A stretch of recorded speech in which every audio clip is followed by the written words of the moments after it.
नमस्कार दोस्तों, स्वागत है आपका आपके YouTube चैनल प्रीलिम्स पार पर। तो जैसा कि हमने कहा था कि हम अब कोई सब्जेक्ट स्टार्ट करेंगे, तो आज से हम स्टार्ट करने वाले हैं ज्योग्राफी। ठीक है ना। ज्योग्राफी एक ऐसा सब्जेक्ट है जो आपके अन्य सब्जेक्ट्स के साथ भी लिंक करता है। जैसे ज्योग्राफी का संबंध अगर यदि हम देखेंगे तो इकोलॉजी, हिस्ट्री,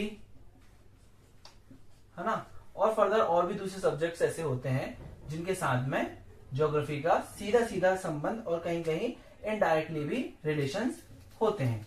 ठीक है।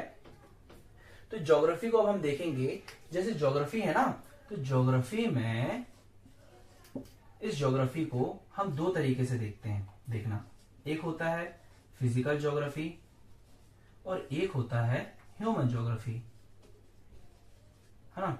फिजिकल ज्योग्राफी और ह्यूमन ज्योग्राफी हम यहाँ क्या पढ़ेंगे? हम यहाँ आज पहले पढ़ेंगे फिजिकल ज्योग्राफी। पहले हम फिजिकल ज्योग्राफी कंप्लीट करेंगे, देन हम ह्यूमन ज्योग्राफी में जाएंगे। ठीक है ना। अब इस फिजिकल ज्योग्राफी में भी अब आप देख रहे हैं ना, डायमेंशन के अंदर भी डायमेंशन होते हैं। सब्जेक्ट के अंदर कितने सारा डीप में जाकर हमें चीजों को पढ़ना पड़ता है और वहां से क्या पढ़ना है वो डिसाइड करना पड़ता है। ठीक है ना। तो फिजिकल ज्योग्राफी में भी हम स्टार्ट कर रहे हैं। हम जो स्टार्ट कर रहे हैं वो है पृथ्वी की आंतरिक भौतिक संरचना। क्योंकि यार देखो, कोई भी चीज ज्योग्राफी अगर यदि हमें पढ़नी है, कोई भी चीज स्टार्ट कहां से होगी? पृथ्वी से ही स्टार्ट होगी ना। तो जब हमें पृथ्वी के बारे में पता होगा या कुछ हम पृथ्वी की जानकारी रखेंगे, तभी तो उस पर होने वाली चीजों के बारे में पता कर पाएंगे। अदरवाइज हम तो कहीं पे भी ऊपरी ऊपर चल सकते हैं। ठीक है ना। तो चलिए हम स्टार्ट करते हैं अपना टॉपिक टाइम वेस्ट किए बिना। पृथ्वी की आंतरिक भौतिक संरचना। अब इस टॉपिक को भी हम फर्दर दूसरे डायमेंशंस में डिवाइड कर लेते हैं ताकि हम अपनी दिशा से ना भटकें। हमें जो पढ़ना है हम वहां पर रहें। जैसे कि इसमें हम देखेंगे इसकी भूमिका क्या है, उसका इंट्रो क्या है ना, भूमिका कह लो या परिचय कह लो। दूसरा, इसमें हम देखेंगे कि जानकारी के स्रोत क्या है। किसकी जानकारी की? पृथ्वी की आंतरिक भौतिक संरचना की जानकारी के स्रोत। स्रोत, ठीक है ना। ये स्रोत नहीं है, स्रोत है, और स्रोत ही पढ़ते हैं इसे। फिर इसमें कुछ इनोवेटिव आइडिया है क्या, अभिनव विचार। ठीक है।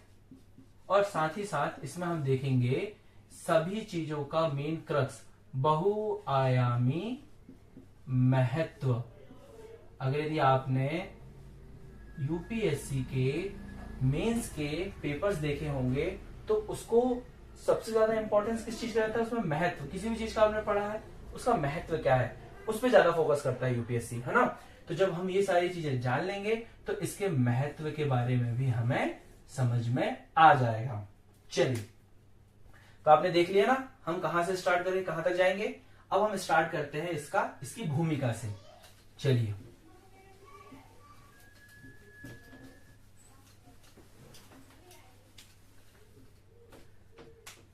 अगर यदि हम इसकी भूमिका की बात करें, अब यहां से आप ध्यान से देखिएगा चीजें किस तरीके से रेगुलेट हो रही हैं।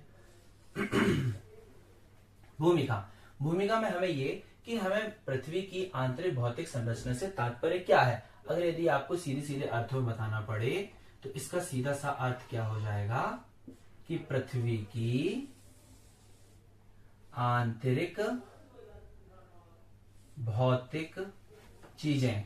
अब ये आंतरिक भौतिक चीजें क्या होंगी? जैसे कि आंतरिक घनत्व, इसका ताप, यहां पड़ने वाला दाब, यहां चट्टानों की पदार्थीय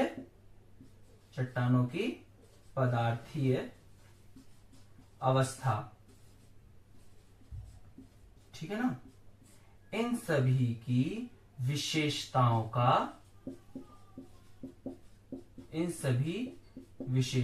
का अध्ययन करना ही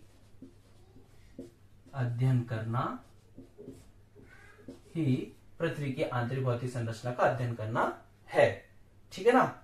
अब चलिए, ये तो बात हो गई अर्थ की, जो हम एक प्रकार के अपनी परिभाषा में लिख सकते हैं, या हमें अपना कुछ भी चीज स्टार्ट करना तो उसमें लिख सकते हैं। चलिए, अब अपन इसमें थोड़ा सा कुछ कंसेप्ट देखते हैं कि कंसेप्ट कैसे चलते हैं इसमें। ठीक है ना। देखिए, ये पृथ्वी है।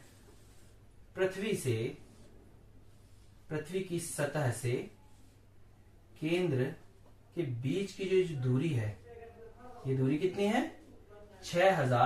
6370 किलोमीटर। कितनी है? रिपीट कीजिए, 6370 किलोमीटर। ये एक प्रकार का फैक्ट हो गया कि पृथ्वी की सतह से इसके केंद्र की दूरी कितनी है? 6370 किलोमीटर। ठीक है ना। तो अब यहां पर इसकी आंतरिक सतह पर जो हमें ताप का, दाब का, घनत्व का, साथ ही साथ चट्टानों का जो व्यवहार, जो विशेषताएं हमें देखने मिलेंगी, तो ये जो इनका व्यवहार, ये इनकी जो विशेषताएं हैं, ये पृथ्वी के आंतरिक भाग के साथ साथ पृथ्वी की सतह पर भी प्रभाव डालते हैं। आप समझ पा रहे हैं ना। जब किसी भी प्रकार की हलचल या किसी भी प्रकार का कोई परिवर्तन, बदलाव पृथ्वी की इस आंतरिक सतह पर होगा, तो इसका प्रभाव हमारी पृथ्वी की सतह पर पड़ेगा। सतह पर पड़ेगा तो यहां पर क्या है? यहाँ पे जैविक है, जैविक अवस्थाएं भी उपस्थित है ना यहाँ पर। ठीक है ना। जैविक अवस्थाएं जैसे क्या है? पेड़ पौधे, मनुष्य, जीव जंतु, सारी चीजें हैं। तो पृथ्वी की आंतरिक सतह पर पड़ने वाला परिवर्तन पृथ्वी की बाह्य सतह पर भी प्रभाव डालता है। ये चीज क्लियर हुई? किस तरीके से? क्योंकि अगर यदि आप नॉर्मल सी चीजें हैं, एक बार में आप समझ जाएंगे कि पृथ्वी की आंतरिक सतह में किसी प्रकार कोई परिवर्तन होगा तो पृथ्वी की बाह्य सतह पर भी उसको प्रदर्शित करेगा। ठीक है ना। अब देखिए, ये तो अपन ने बोल दिया कि भाई परिवर्तन होगा, है ना। अब ये पता कैसे चलता है हमें? क्या कोई मनुष्य जाकर इसको देखकर आया है कि क्या परिवर्तन हो रहा है या क्या चीज हो रही है? नहीं, क्योंकि मनुष्य के लिए तो संभव नहीं है कि कोई मनुष्य पृथ्वी की गहराई पर जाए, है ना। तो अब इसके लिए ये जो जानकारी के स्रोत, जो परिवर्तन हो रहे हैं, इसके अब दूसरा टॉपिक क्या था हमारा? इसकी जानकारी के स्रोत। जानकारी के स्रोत, ठीक है ना। जानकारी के स्रोत क्या क्या है? जैसे कि मैंने आपको बताया, मनुष्य तो इसको पृथ्वी के अंदर जाकर, इतनी गहराई में जाकर देख नहीं सकता है, पॉसिबल ही नहीं है। तो इसके स्रोत कौन कौन से हम देखेंगे। कुछ स्रोत है प्रत्यक्ष स्रोत, कुछ है अप्रत्यक्ष, डायरेक्ट, इनडायरेक्ट, और कुछ है वैज्ञानिक, सूक्ष्म दर्शी स्रोत। ठीक है ना। प्रत्यक्ष स्रोत, अप्रत्यक्ष स्रोत और सूक्ष्म वैज्ञानिक स्रोत। अब इनको भी हम अलग अलग देख लेते हैं। प्रत्यक्ष स्रोत को भी हम फर्दर डिवाइड करते हैं। देखिएगा प्रत्यक्ष स्रोत में क्या क्या आ सकता है। आप खुद सोचिए, पृथ्वी है, इस पृथ्वी की जानकारी हमें कैसे मिल सकती है? या कोई व्यक्ति बाहर से अंदर नहीं जा सकता है, तो बाहर से तो कुछ चीजें बाहर आ सकती है ना। आप समझ पा रहे हैं। तो प्रत्यक्ष स्रोत में सबसे पहला पॉइंट हम यहां पे डाल सकते हैं, ज्वालामुखीयता से निःसृत लावा। निःसृत लावा, आप समझ पा रहे होंगे। जब ज्वालामुखी विस्फोट होता है तो अंदर का जो मटेरियल होता है वो पृथ्वी की बाह्य सतह पर आकर जम जाता है। तो हम इससे ये प्राप्त कर सकते हैं कि भैया अंदर किस प्रकार की चीजें हैं, कौन कौन से मटेरियल है, उनका संगठन क्या है, उनका संघटन क्या है। ठीक है ना। तो ये सारी चीजें हमें जानकारी मिल सकती है। तो भाई अंदर की जो चीजें थी वो बाहर आई, तो एक प्रकार से प्रत्यक्ष रूप से हमने उनको देख लिया ना। कोई कंफ्यूजन है यहां तक? ठीक है, चलिए पहला पॉइंट तो ये हो गया। सेकंड पॉइंट देखेंगे हम प्रत्यक्ष में क्या होगा। चलिए, एक तो हो गया ज्वालामुखीता से। अब मनुष्य कितना भी कर लो, मनुष्य मानता नहीं है, वो कुछ ना कुछ करने की कोशिश करता रहता है। तो दूसरा क्या है हमारा? दूसरा है हमारा खनन उत्खनन। तो अब हम देखेंगे कि क्या इसका कोई एग्जाम्पल है हमारे पास में कि खनन उत्खनन से रिलेटेड कुछ चीज की है। तो यहाँ पे हम देखेंगे कि दक्षिण अफ्रीका में लगभग सोने की खानें खोदी गई। ठीक है ना। अब देखो, मनुष्य ने किया भी तो क्यों किया? सोने की खान को खोदा, लगभग कितना, 3 से 4 किलोमीटर तक। तो एक तरीका प्रत्यक्ष क्या है? ज्वालामुखीता से। दूसरा क्या है? खनन और उत्खनन से।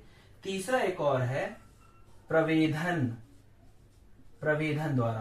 प्रवेधन को इंग्लिश में क्या बोलेंगे, इंग्लिश जल्दी समझ में आ जाएगा आपको, ड्रिलिंग, ठीक है ना। तो ड्रिलिंग के द्वारा मनुष्य ने पृथ्वी की आंतरिक संरचना के बारे में पता करने के लिए प्रयास किया, जिसका हमें एग्जाम्पल क्या मिलता है, आर्कटिक महासागर में, है ना। आर्कटिक महासागर में, आर्कटिक महासागर में कोला की खानें लगभग कुछ 12 किलोमीटर समथिंग यहां पर इनने ड्रिलिंग करके पृथ्वी की आंतरिक संरचना का अध्ययन करने के लिए प्रयास किया है। तो आया समझ में, जानकारी के स्रोत में प्रत्यक्ष स्रोत आपको समझ में आ गए होंगे अब 3।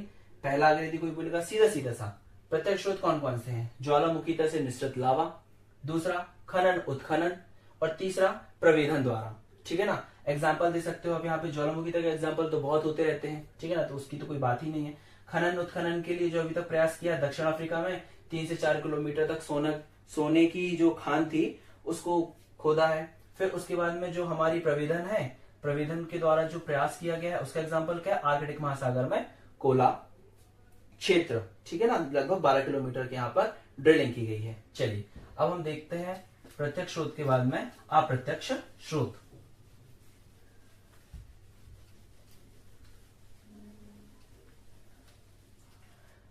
अप्रत्यक्ष स्रोत में अब हम देखेंगे, यहाँ पे थोड़ा समझने वाला है। अप्रत्यक्ष स्रोत में ना हम इसको बड़ी हेडिंग कर लेते हैं, अप्रत्यक्ष स्रोत को। चलिए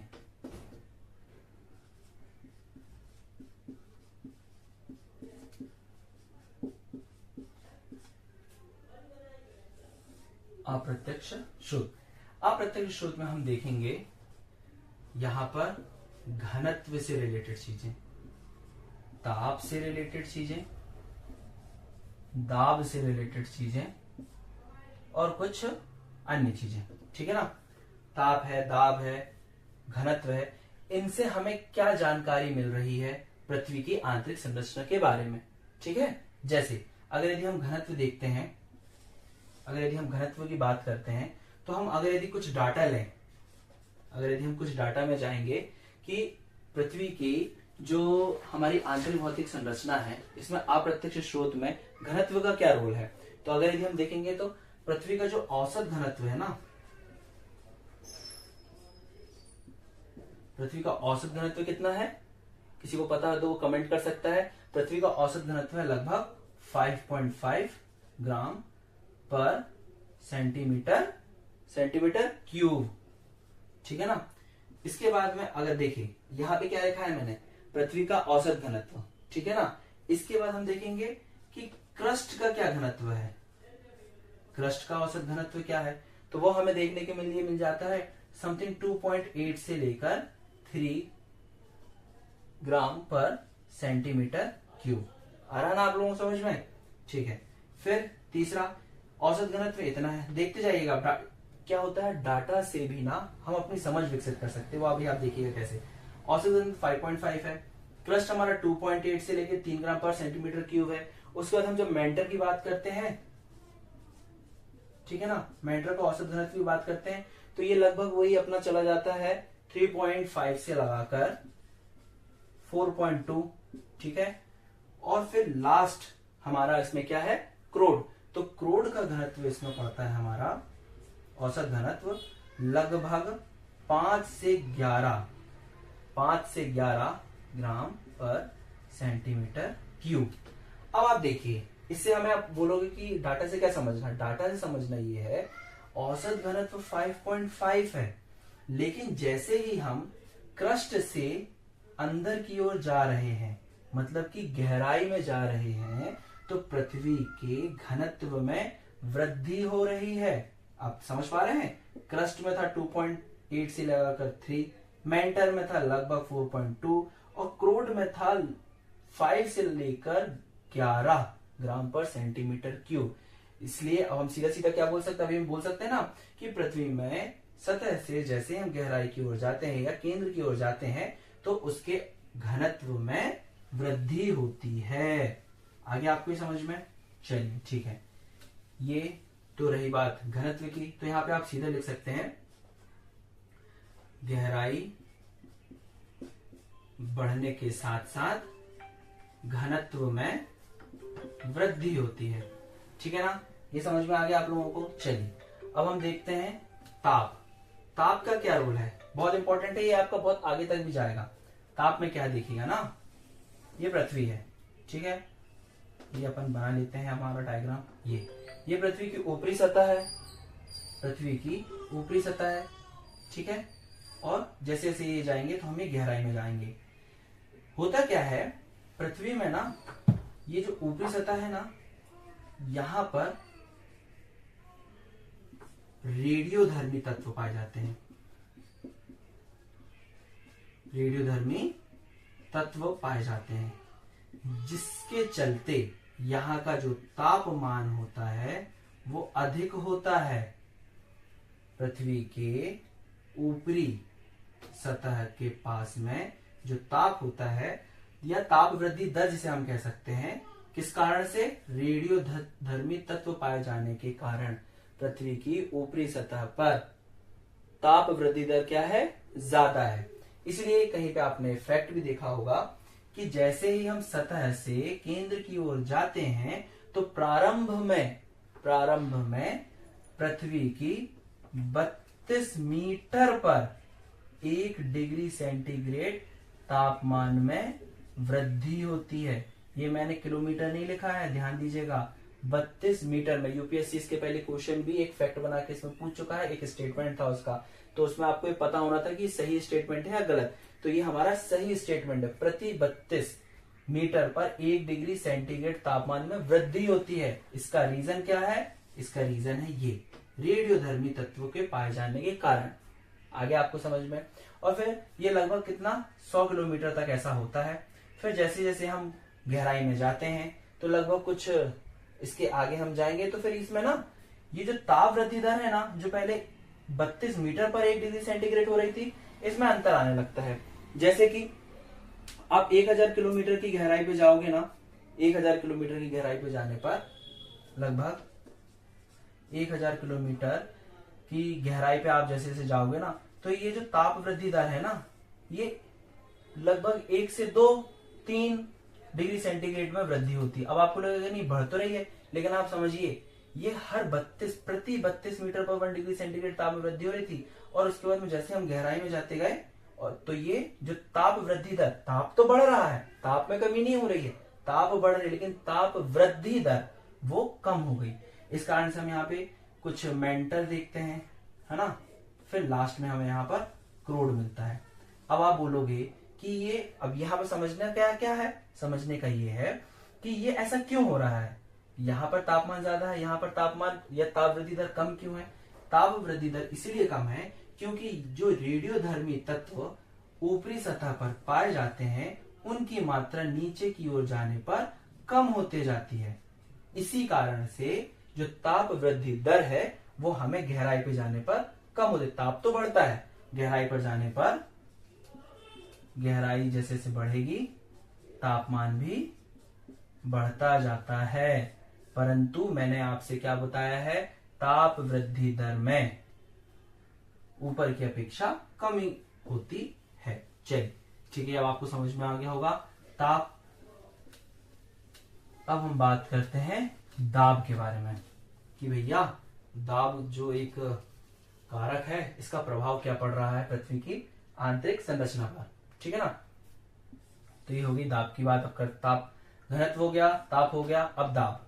दाब में क्या होता है, अगर यदि आपको पता होगा, क्या क्या पता होगा, जो गलनांक होता है वो प्रोपोर्शन होता है दाब के। इसका अर्थ तो समझते होंगे ना आप लोग कि क्या होता है इसका अर्थ। इसका अर्थ होता है अगर यदि दाब में वृद्धि है तो गलनांक में भी वृद्धि होगी। ठीक है ना। फॉर एग्जाम्पल, अब इसको एक एग्जाम्पल से समझिए। देखिए एग्जाम्पल क्या है, सिंपल सा। अगर यदि आप एक हाथ में कागज लें, ठीक है ना, एक कागज लें और उसको आप लाइटर से या किसी भी माचिस से आप ऐसे करके जला दें, उसको दबाया नहीं है आपने, मोड़ा नहीं है आपने उसको, और उसको आप जला दें, तो उससे होगा क्या, बहुत जल्दी जल जाएगा। लेकिन अगर उसी कागज को आप बहुत ज्यादा ऐसा मोड़ दें, बहुत ज्यादा मोड़ दें और ऐसा छोटा सा बना दें, उसके बाद उसमें आप अगर आग लगाएंगे या आग लगाएंगे तो क्या होगा, उसमें जो उसके गलने की दर है वो बढ़ जाएगी। आया समझ में? कारण क्या था? दाब। दाब बढ़ने के कारण गलनांक में वृद्धि हो जाती है। अब यही चीज हम अप्लाई करते हैं अपनी पृथ्वी के ऊपर। इस पृथ्वी पर जैसे जैसे हम गहराई की ओर जाते हैं, ठीक है ना, जैसे जैसे गहराई में जाते हैं वैसे वैसे दाब में वृद्धि होती है। दाब में वृद्धि होती है। जब दाब में, अब आप समझना कारण आपको क्या समझ में आएगा इसके कारण। जब दाब में वृद्धि होगी तो क्या होगा, गलनांक में भी वृद्धि होगी। होगी गलनांक में वृद्धि। अब ये पता कैसे चलता है हमको? हमको ऐसे पता चलता है, जब हम जैसे जैसे जाते तो हमें ये पता है ना कि यहाँ पे बीच में क्रोड है। जब यहाँ क्रोड है तो क्रोड को गलाने के लिए गलनांक भी तो ज्यादा चाहिए होगा ना। इसी से हमें पता चलता है कि जैसे जैसे हम जाते हैं दाब में वृद्धि होती है, क्योंकि यहाँ पर गलनांक पॉइंट भी ज्यादा है। चलिए ठीक है, तो ये तो हो गए हमारे कुछ प्रत्यक्ष अप्रत्यक्ष स्रोत। अपना हो गया हमारा दाब, घनत्व, ताप, दाब, ठीक है। इसके अलावा और भी चीजें होती हैं, जैसे चुंबकीय क्षेत्र, चुंबकीय क्षेत्र है ना, गुरुत्वीय प्रभाव,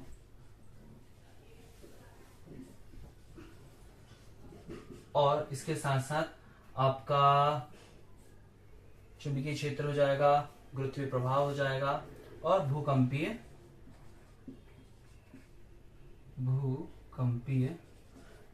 प्रक्रियाएं जो होती है ना, ये सारी आपकी अप्रत्यक्ष स्रोत में आ जाती हैं, ठीक है ना।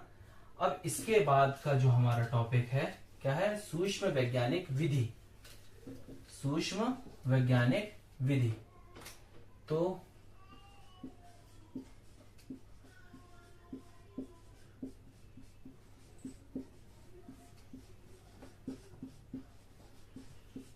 मैं ये सोच रहा हूं कि इस सूक्ष्म वैज्ञानिक विधि को ना हम कल पढ़ते हैं, ताकि एकदम से, देखिए जिन्हें पहले भी पढ़ा है तो उनके लिए तो बहुत इजी लग रहा होगा कि ये बहुत ही आसान चीजें हैं, बहुत ही नॉर्मल चीजें, इसमें बताया क्या।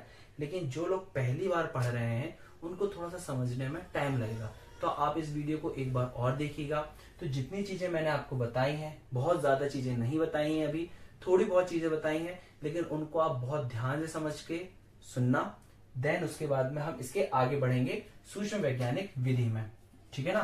तो अगर यदि आपको वीडियो पसंद आई हो तो जरूर लाइक कीजिए, सब्सक्राइब कीजिए और दूसरे अपने फ्रेंड्स के साथ में शेयर कीजिए, ताकि उन लोगों को भी इस क्लास का फायदा मिल सके। Thank you.